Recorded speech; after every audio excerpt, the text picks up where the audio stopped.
Salve, salve, meus queridos, tudo bem com vocês? Sejam bem-vindos a mais um vídeo aqui no canal. E galera, é o seguinte, vídeo de hoje eu vou apresentar para vocês o melhor exercício para cada agrupamento muscular do nosso corpo. Então eu preparei aqui uma lista que eu vou apresentar para vocês ao longo desse vídeo com 11 exercícios. Cada exercício é para um agrupamento muscular diferente. E eu vou trazer alguns motivos, algumas razões e explicações de por que eu escolhi esses exercícios para trazer nessa lista. Lembrando o seguinte, isso daqui, esse vídeo está sendo embasado totalmente 100% na minha opinião e na minha experiência de treino. Eu não necessariamente estou comparando algum artigo científico que tem questão de comparação de hipertrofia de um exercício para o outro, até porque alguns agrupamentos musculares é um pouco difícil da gente conseguir trazer essa comparação por questões mesmo de tecnologia, conseguir avaliar o que foi hipertrofia ou não ali naquele agrupamento muscular, mas também existe alguns aqui na lista que eu realmente coloquei embasado em alguns estudos, tá? Mas os outros, eles vão ter algumas outras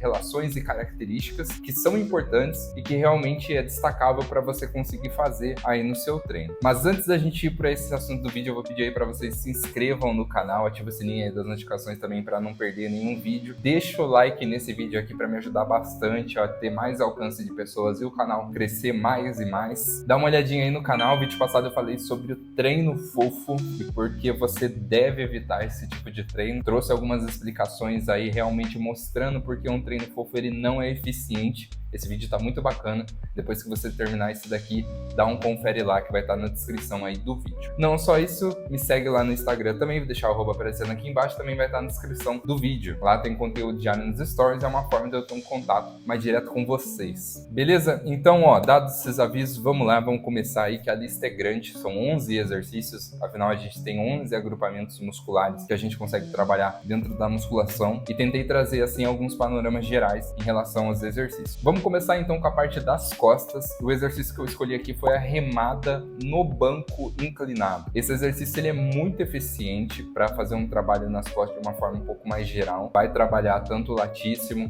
quanto também a parte que a gente chama da upper back, toda aquela região superior de trapézio, romboides, retondos e por aí vai. Então ele consegue trazer uma ênfase assim geral. Lembrando o seguinte, que para treino de costas, se você realmente quer fazer um treino completo, você precisa de alguns exercícios mais específicos, por exemplo, alguns para trabalhar a região lombar, outros específicos para o latíssimo, outros específicos para essa região da upper back, a parte superior das costas, e também para o trapézio na sua parte descendente. Então assim, para a gente considerar um exercício específico para as costas, é difícil a gente conseguir um completo. E inclusive, eu tive aqui algumas dúvidas e alguns pensamentos em relação se eu incluía, ao invés da remada no banco inclinado, o terra, por exemplo. Só que o terra ele é um exercício um pouco mais complexo e ele traz essa ênfase maior para a região lombar. Então a região de trapézio, a região do latíssimo, ela é pouco desenvolvida. É mais interessante você incluir o terra ali como algum treino mais voltado para uma força ou realmente algum fortalecimento do que necessariamente pensar em hipertrofia, porque pensando na região lombar, existem alguns exercícios um pouco melhor do que esse. Mas como eu escolhi um exercício que fosse mais geral, conseguisse trabalhar num panorama assim quase igual em todas as partes aqui das costas, eu escolhi essa remada aí no banco inclinado. Além dessa questão, também existem dois pontos muito importantes em relação à escolha desse exercício. A primeira é a estabilização. Então, no banco, você ter o apoio do seu tronco, apoio dos pés no chão e fazer toda uma estabilidade maior, vai fazer com que você consiga fazer uma execução de exercício um pouco melhor do que comparado, por exemplo, à remada curvada, que é um exercício similar, praticamente a mesma coisa, só que é um exercício que dependendo da carga, dependendo da faixa de repetição que você for trabalhar, ele se torna um pouco mais instável e aí com isso a qualidade do movimento ela é perdida. Se você perde qualidade, você perde amplitude. Se você perde amplitude, você perde hipertrofia. Existe uma outra alternativa que é uma remada naquela barra T. Porém, se a gente for levar em consideração, existe apenas algumas academias aí que você vai encontrar esse tipo de aparelho. Então não é tão comum, é um pouquinho mais raro de você encontrar esse exercício. Também é muito bom, se você tiver, faça, realmente ele é muito eficiente. Mas, no geral, você incluir aí a remada no banco inclinado, ela vai ser mais tranquila de se fazer, porque você precisa de 2 halteres e um banco levemente inclinado para fazer seu exercício. Indo agora para o peitoral, aqui também eu tive algumas dúvidas em relação ao que escolher, mas o exercício que eu decidi trazer para vocês é o crucifixo na máquina. E aí, novamente, esse exercício ele foi escolhido por 2 motivos, mas agora, o primeiro é que realmente a função do peitoral maior, dessa região, a parte externa do peitoral, que é a parte visível aí do nosso corpo, ela tem uma função que a gente chama de rotação medial dos braços e adução, fazer esse movimento aqui de fechar. Então, quando a gente trabalha em um movimento a favor do músculo, que é realmente a função que ele faz, a gente consegue trazer um trabalho mais eficiente para ele. Então, por conta disso, eu escolhi aqui o crucifixo na máquina. E aí, diferente de, por exemplo, o crucifixo com halter, eu não considero ele muito porque ele é um exercício que exige muito do ombro para fazer toda a estabilização do movimento aqui da adução. E também não escolhi aqui o crossover, por exemplo, que seria o mesmo movimento, por conta de uma estratégia de, às vezes, ter muita gente ali no horário da academia que você for treinar, e aí fica difícil você disputar 2 polias para conseguir fazer o crossover. Então, o crucifixo aqui da máquina, que é o exercício mais específico para isso, para conseguir realizar. Um outro ponto também é que eu não incluí, por exemplo, o supino, seja ele com halter ou com a barra. E o motivo também está nessa questão. É muito mais interessante se você pensar em hipertrofia sarcoplasmática, estética, você trabalhar realmente a função do peitoral maior. Enquanto o supino, seja ele com a barra ou com o halter, ele traz esse movimento de empurrar, mas ele é um pouco menos eficiente do que quando a gente compara essa adução do braço. Indo agora pro abdômen, sim, nesse vídeo aqui eu vou estar incluindo o abdômen e também a panturrilha. Um leve spoiler para vocês. Realmente aqui é um exercício para cada parte do corpo completinho mesmo de um treino. E o exercício escolhido aqui foi o abdominal na polia. É um detalhe bem importante que eu quis trazer aqui esse exercício porque a gente consegue trabalhar com um perfil de sobrecarga e aumentando a carga e mantendo uma certa faixa de repetição. Esse é o detalhe muito importante desse abdominal. O que acontece é o seguinte, quando você é iniciante, se você quiser treinar seu abdômen, até que você consegue fazer ele de maneira funcional, com peso livre, peso corporal e assim vai.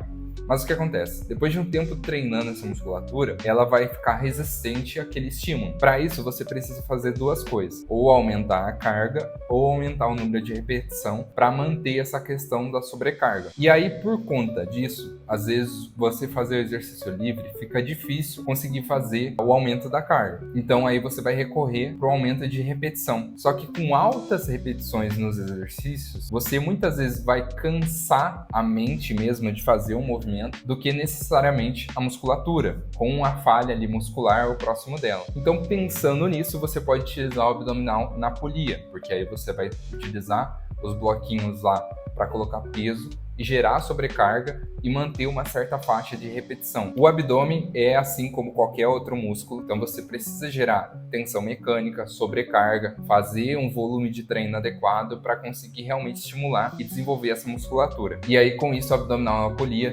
vai servir para essas funções. Mantendo a polia e agora indo para o ombro, a gente vai fazer também a elevação na polia. Pode ser a lateral ou até mesmo a frontal. Vou trazer essas 2 alternativas, desde que sejam na polia. E aí o que acontece é o seguinte, diferente da elevação, por exemplo, lateral com halteres, que é mais comum ali dos treinos, a elevação na polia, ela vai ter um perfil de resistência contínuo. Perceba o seguinte, é contínuo, não é constante. O constante seria o mesmo perfil de resistência durante todo o movimento. O contínuo, ele é um perfil que começa e varia ele ali ao longo do movimento, mas ele não cessa, ele não zera igual a elevação, por exemplo, lateral com halteres. E isso vai servir para você trazer um estímulo diferente e contínuo para o seu ombro. Então é uma estratégia bem interessante aí de você utilizar a polia para fazer um trabalho de ombro. Que aí, se a gente compara, por exemplo, com halteres, você faz o movimento lá da elevação, toda vez que você aproxima aqui do tronco, você entra no ponto zero, você entra em ponto de descanso. E aí, como eu já citei na parte do abdominal, você precisa de tensão mecânica contínua para gerar ali o estímulo de hipertrofia. Saindo do ombro, indo agora para o braço, vamos começar aqui com o bíceps. O escolhido da vez foi a rosca direta com a barra W.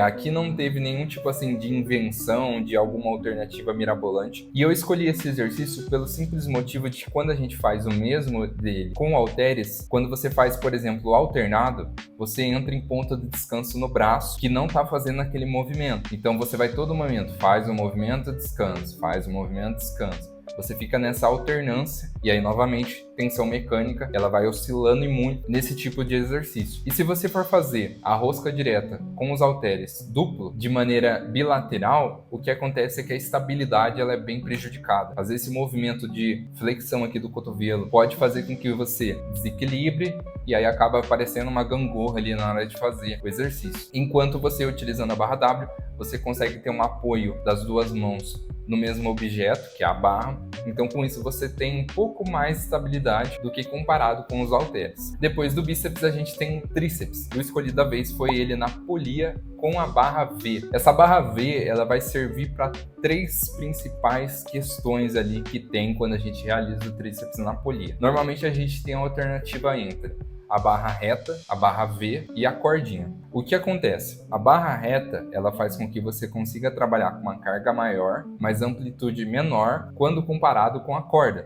A corda você trabalha com carga menor e amplitude maior. Então a barra V, ela vai entrar nesse meio termo, servindo para os dois. Você vai ter carga maior e também amplitude maior. E não só isso, o terceiro fator que você vai ter vai ser um conforto articular para o seu punho. Então ela encaixa perfeitamente aí em relação às alternativas de tríceps na polia. E esse conforto articular ele vai servir para prevenir, por exemplo, tendinite, alguma tensão ali que você gera no punho por conta de, por exemplo, a barra, né, que é uma pegada aqui pronada e ela pode gerar alguma tensão no movimento. Então a barra V ela vai diminuir essa tensão sobre a região do punho. Falado do tríceps, vamos agora para o antebraço. E aqui o escolhido da vez foi o rolo de pulso. Esse exercício, cara, é difícil de você ver na academia, mas ele é simples de montar. Você consegue pegar ali uma barra, por exemplo, do tríceps mesmo, pendura uma corda, pendura um pezinho e faz o movimento ali de rolagem nessa barra. Esse exercício, ele diferente dos outros para o antebraço, ele também vai ter aquela questão do perfil de resistência contínuo. Então é um excelente exercício, porque de começo a fim de movimento, peso lá embaixo, depois peso lá em cima, depois desce de novo, você vai manter aquele perfil de resistência acontecendo a todo momento e não parando de vez, igual alguns exercícios ali de rosca-punho e entre outros. Falado toda a parte superior do nosso corpo, vamos agora para a parte inferior, começando com o quadríceps.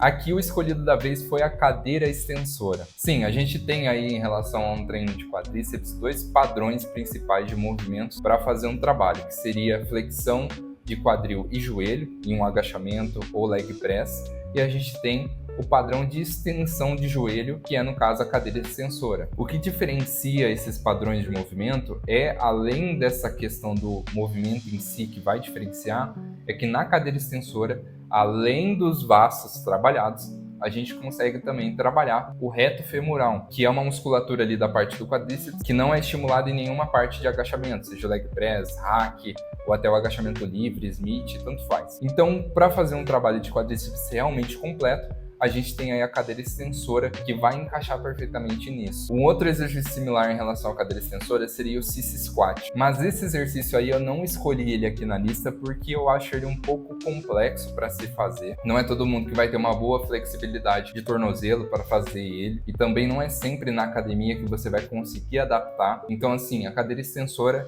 é de padrão, vai ter lá na academia e você consegue trabalhar tranquilamente. Falado do quadríceps, vamos agora para a parte posterior da coxa. O exercício aqui escolhido foi a cadeira flexora. Para o trabalho de posterior, onde traz uma ênfase bem mais próxima para o joelho do que para o quadril, a gente tem duas alternativas, por assim dizer, que é a cadeira flexora e a mesa flexora. E aí, no caso, eu escolhi a cadeira porque existe também um estudo comparativo de hipertrofia e foi mostrado que a cadeira flexora, ela gera mais hipertrofia por conta da sua amplitude maior do que comparado com a mesa. Mas lembrando o seguinte, não é por conta disso que você deve dispensar a mesa por completo. Mas se você quiser trazer um exercício prioritário, faça a cadeira se tiver. Indo agora para o glúteo, o escolhido da vez aqui foi o agachamento búlgaro. Esse é o terror de várias pessoas aí do treino de perna. Muita gente não gosta de fazer ele, mas eu recomendo que você olhe para o búlgaro com outros olhos. Até porque aqui a gente poderia ficar entre o agachamento búlgaro e também a elevação pélvica para o trabalho de glúteo, assim, de uma forma com bastante carga, amplitude, cadência e por aí vai. Mas a elevação pélvica não é sempre na academia que você vai ter um aparelho específico para ela ou vai ter uma praticidade para montar na barra livre. Então, por conta de você precisar ficar fazendo toda aquela gambiarra de vai fazer ali a elevação pélvica livre, vai ter que pegar step para fazer a altura, pega a barra, pega o colchonete ali para colocar sobre a barra, coloca peso na lateral, tem que pegar um apoio para as costas. Tudo isso para você fazer toda essa gambiarra e fazer o exercício, é preferível você pegar 2 halteres, um banco livre e fazer um agachamento búlgaro. Simples. Nem banco, na verdade, precisa. Às vezes você pode pegar um caixote ou um apoio da gaiola, serve também ali para você conseguir fazer esse exercício. E aí você faz com bastante amplitude e consegue trazer um trabalho de glúteo muito bom. Então, por conta disso, eu escolhi o agachamento búlgaro, por conta de praticidade e também ser um exercício realmente muito bom. E para finalizar aqui, o que falta aí é a nossa queridíssima panturrilha. O escolhido da vez aqui foi a panturrilha de pé na máquina, né? Pois bem, aqui panturrilha é o seguinte, galera, a gente tem 2 padrões de movimento também para ela. Panturrilha de pé, ou a perna toda estendida, e panturrilha sentado, ou com o joelho flexionado. Qual que é a diferença entre elas? Panturrilha de pé, ela vai trabalhar mais os gastrocnêmios, mas também o sólio, que é a terceira musculatura ali do tríceps sural. Quando a gente faz ele sentado, aí a gente traz um movimento isolado para o sólio, que é essa musculatura mais interna. Então, se você estiver buscando ali um trabalho geral para sua panturrilha, para ter realmente uma aparência destacável na sua perna, para a composição ali do corpo como um todo, você precisa dar uma ênfase maior para os exercícios feitos com a perna estendida. E aí, por praticidade, você às vezes nas academias encontra a máquina da panturrilha de pé. Então faz ali um movimento com cadência, amplitude, carga boa, e aí você consegue fazer um trabalho legal para sua panturrilha. E uma dica bônus em relação a esse treino de panturrilha é o seguinte: o melhor de tudo seria o quê? Combinar os dois. Faça a cadeira solear primeiro como um método ali de gerar uma exaustão para a sua musculatura do sólio, e aí quando você for fazer a de pé, você consegue trazer um trabalho mais direto para o gastrocnêmio. Então, com isso, meus queridos, eu encerro aqui a minha lista sobre os melhores exercícios para cada parte do nosso corpo. Então, destaquei aí para vocês um exercício para cada parte. Vocês viram aí que eu estou trazendo algumas razões por trás, né? Realmente algum embasamento, algum motivo específico. São exercícios aí que você pode incluir na sua rotina, que são realmente muito bons. Então é isso, meus queridos. Vou finalizar o vídeo por aqui. Espero que vocês tenham gostado. E é isso. Até a próxima e tamo junto e bom treino!